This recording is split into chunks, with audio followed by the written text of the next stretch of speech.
Hello, my name is Clare Finburgh Dellijani, and I am going to be talking today about the colonial making of contemporary French theatre.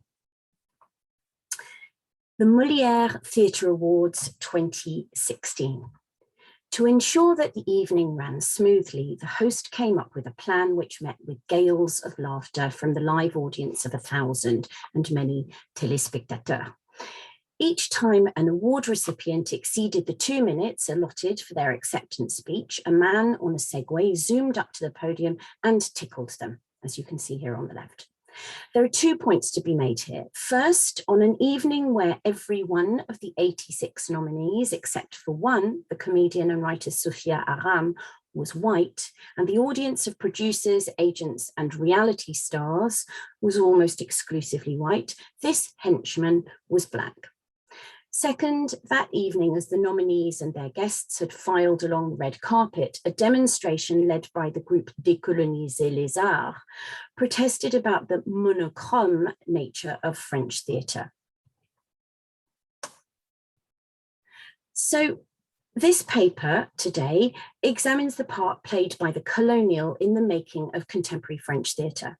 I'm going to trace how since the Renaissance, both the historical reality of theatre production and the symbolic imaginary ascribed to French theatre, what Pierre Nora calls the interaction between memory and history, result in a national institution, the quintessential Frenchness of which is, in the words of Décoloniser les Arts, raciste par omission.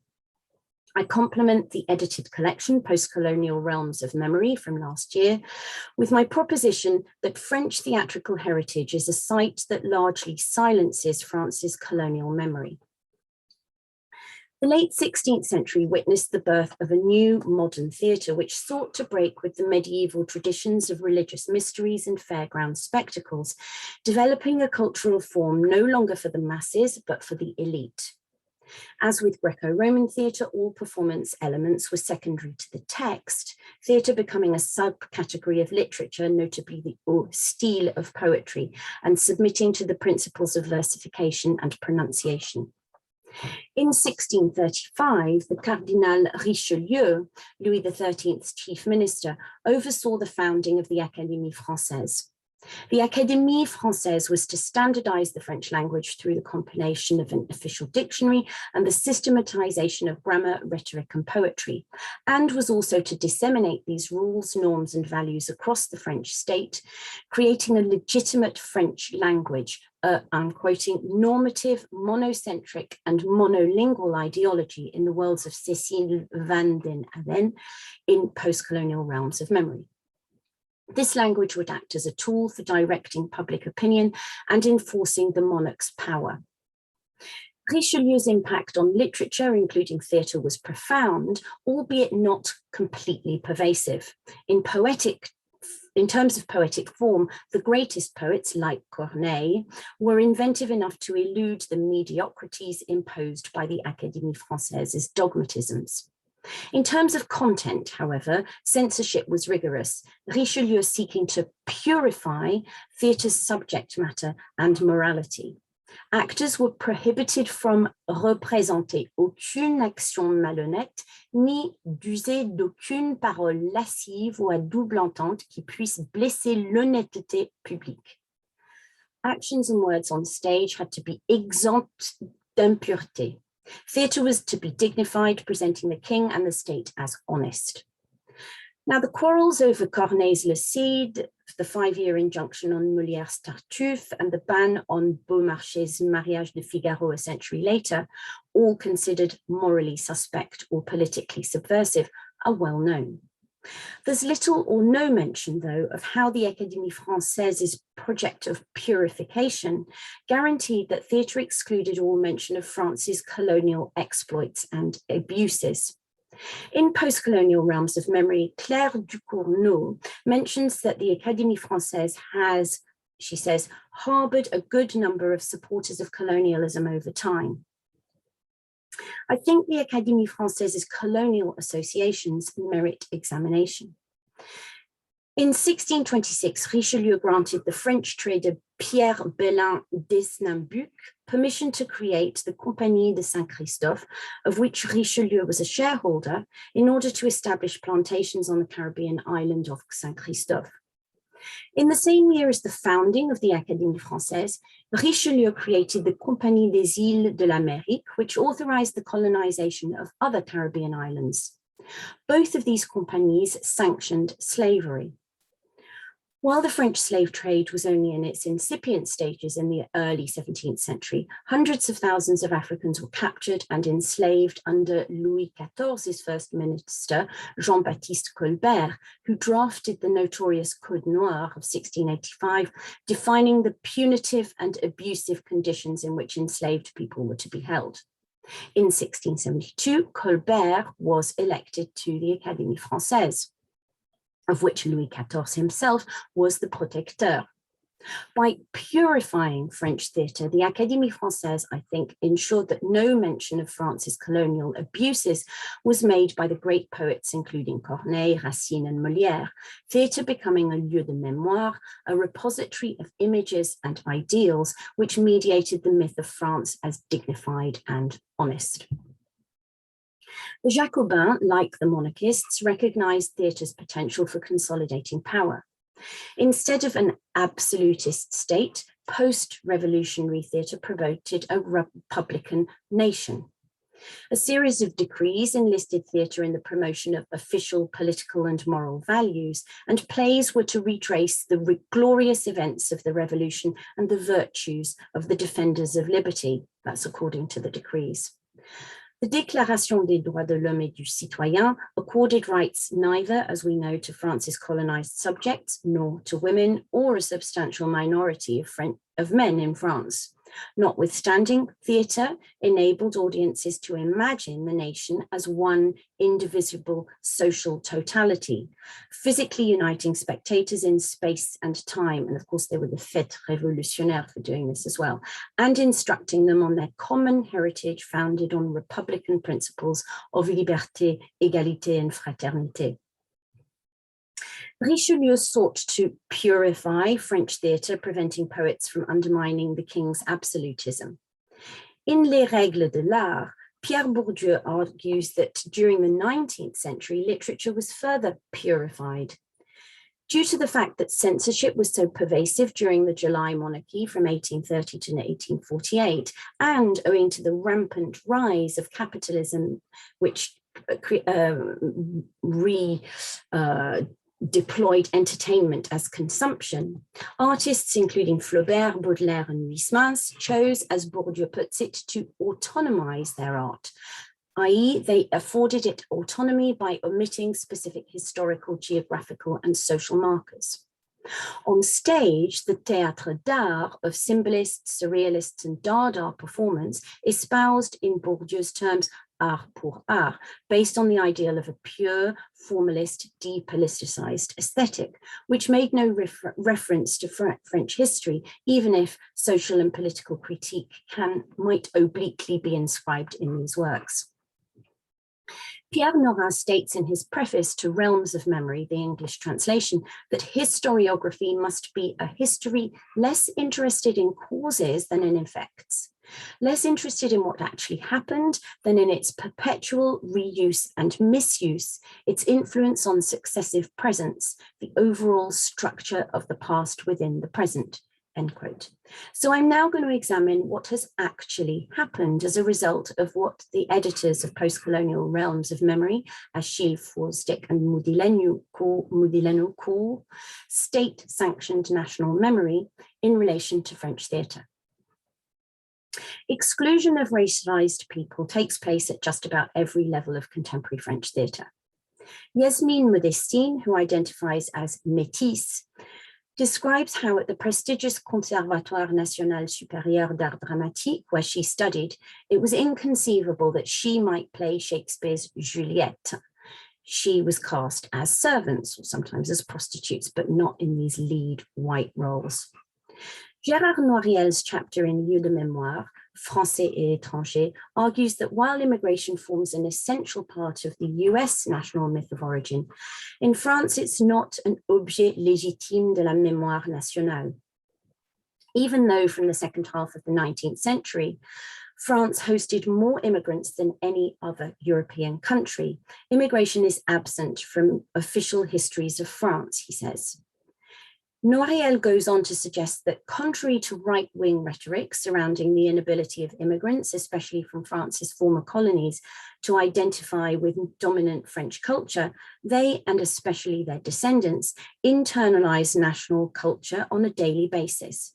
In what I think are very generalizing terms, he describes how second-generation migrants frequently reject their parents' culture, which he says holds no value for the children.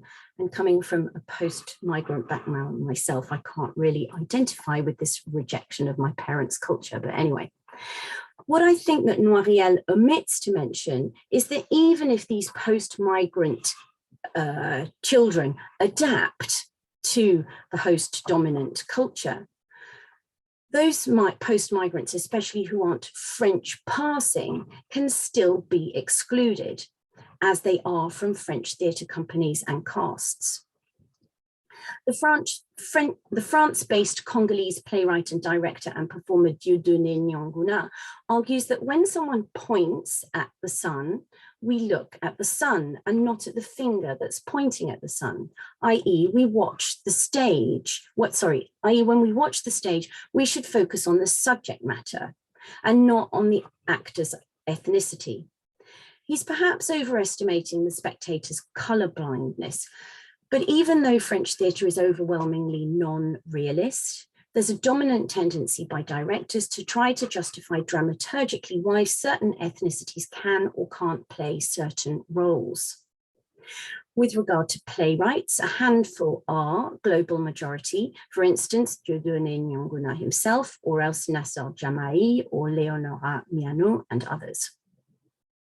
Explicit reference to France's colonial past and its racist present is largely absent even from their work, as if Richelieu's instruction to portray the state as dignified and honest, and the 19th century imperative to purify theatre of socio-political concerns was still heeded today.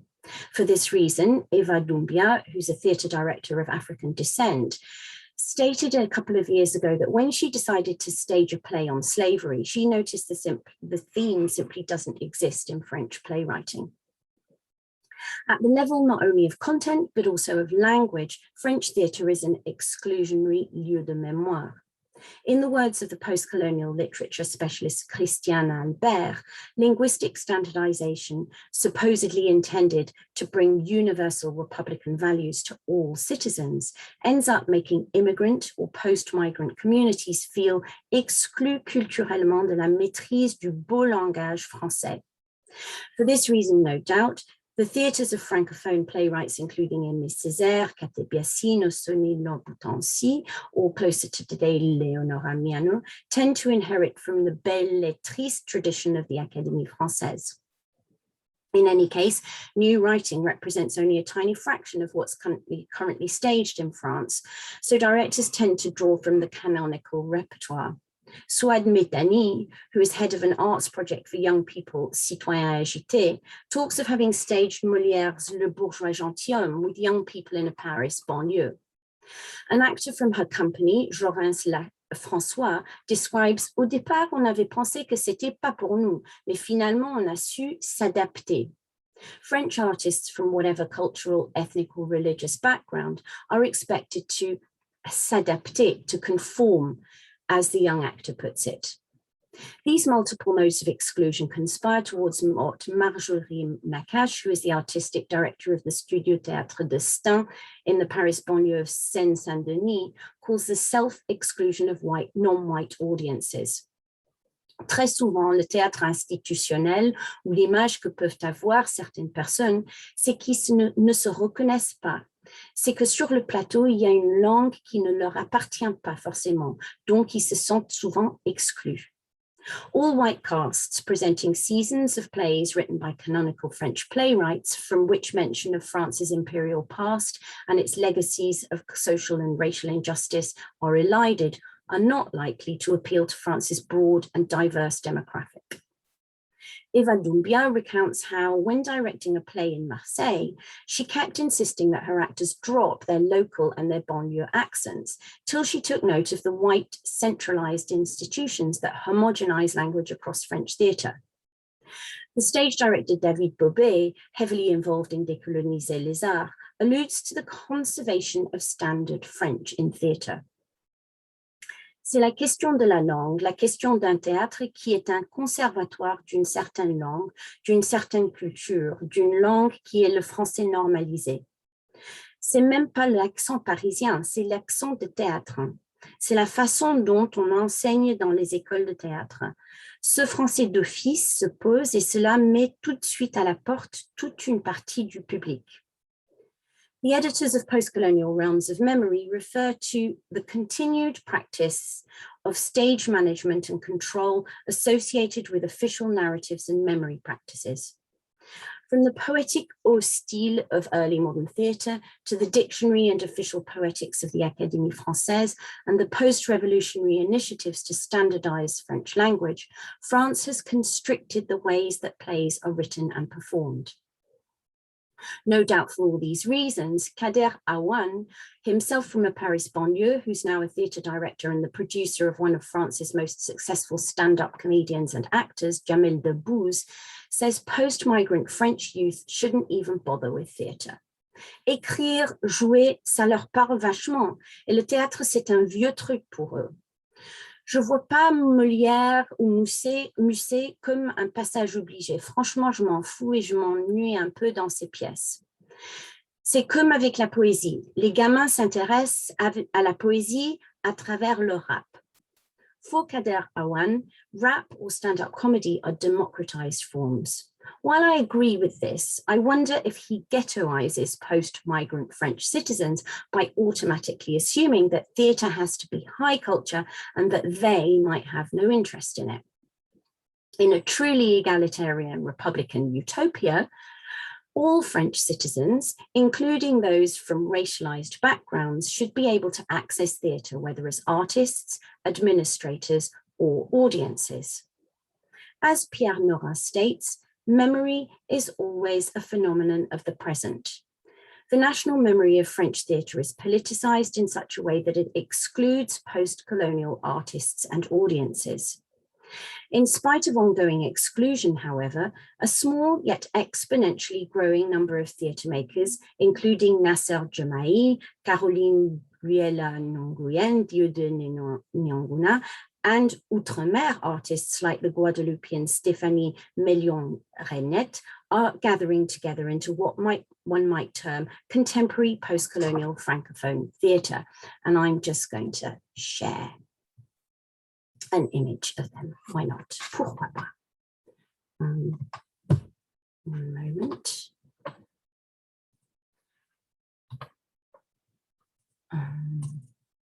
There we are. If theatre is a lieu de mémoire, in other words, a symbolic element of the memorial heritage of the French community, as Pierre Nora defines it, then these artists, among others, are finally enabling French theatre to reflect the French nation, one of the most multicultural and multi-faith places in the world. Thank you very much. Merci et il me tarde de vous voir bientôt.